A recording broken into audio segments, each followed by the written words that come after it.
La philanthropie a été une conviction sociale avant d'être une conviction d'entreprise. C'est la conscience, le désir de servir. Donc il était très naturel qu'à un moment donné, ces efforts individuels se cristallisent à travers une fondation de bienfaisance. Quand j'ai vu la facilité de créer une fondation, je l'ai proposé à mes anciens associés. L'idée a fait son chemin et la fondation a été créée en 2009. La fondation aide le groupe Pictet à passer à une autre dimension dans sa démarche caritative. Grâce à la société, grâce au pays qui nous héberge, au pluriel, nous bénéficions de la possibilité d'exercer notre métier, de prospérer. Il faut savoir le reconnaître et il faut savoir rendre toute cette chance qu'on nous a donnée. Je pense que la Fondation a une double mission. La première, bien sûr, c'est de faire le bien, c'est-à-dire de venir à l'aide des personnes dans le besoin, des enfants en particulier. Le deuxième volet, c'est un rôle plus citoyen qui consiste à faire des partenariats publics-privés, surtout dans le domaine culturel. Évidemment, sans les soutiens privés, ces organisations auraient la peine à exister.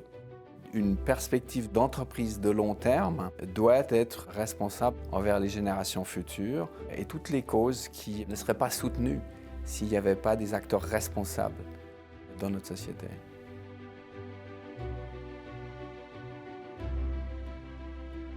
Nous, quand on parle de la Fondation Pictet, on a une histoire concrète depuis 2009, mais les liens, les relations sont beaucoup plus anciens que ça. C'est un soutien qui est très élégant parce que jamais on a l'impression que le nom et les intérêts de la banque soient mis en avant. Non, c'est presque du mécénat. C'est magnifique parce que ça nous encourage et en même temps ça nous met dans la position de proposer des activités pour attirer les jeunes, pour les intéresser indépendamment de leur niveau social.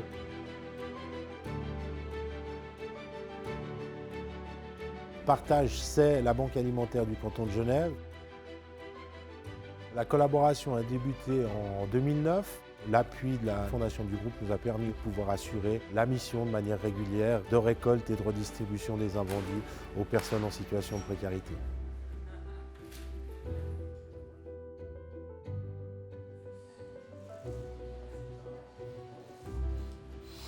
Donc l'objectif du projet STIMO, c'est d'appliquer des stimulations électriques sur les 5 cm de moelle épinière qui normalement contrôlent les muscles pour marcher.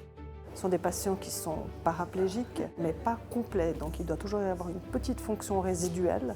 D'avoir des fondations qui nous soutiennent pour faire ce premier pas, c'était vraiment important.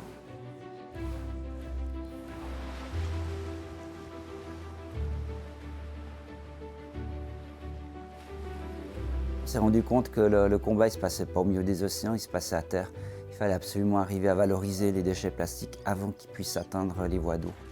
L'idée de transformer le plastique en énergie en faisant de la pyrolyse haute température. Évidemment, ça demande des moyens économiques et c'est dans ce cadre-là en fait, que la Fondation nous a soutenus. En créant cette chaîne de valeur par les plastiques, on va payer pour traiter, on va faire bénéficier aux gens de la valeur qu'on peut créer à partir du plastique en produisant de l'électricité. Donc c'est décentraliser la gestion des déchets au niveau d'un quartier.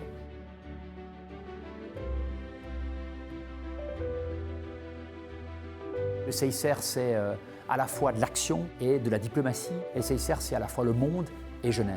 Et c'est ça qui est intéressant. Le soutien de la Fondation Pictet est absolument clé parce qu'il nous permet de pouvoir amener des services humanitaires de meilleure qualité et aussi parce qu'il nous permet de pouvoir mobiliser des ressources, des compétences de nature très très différente.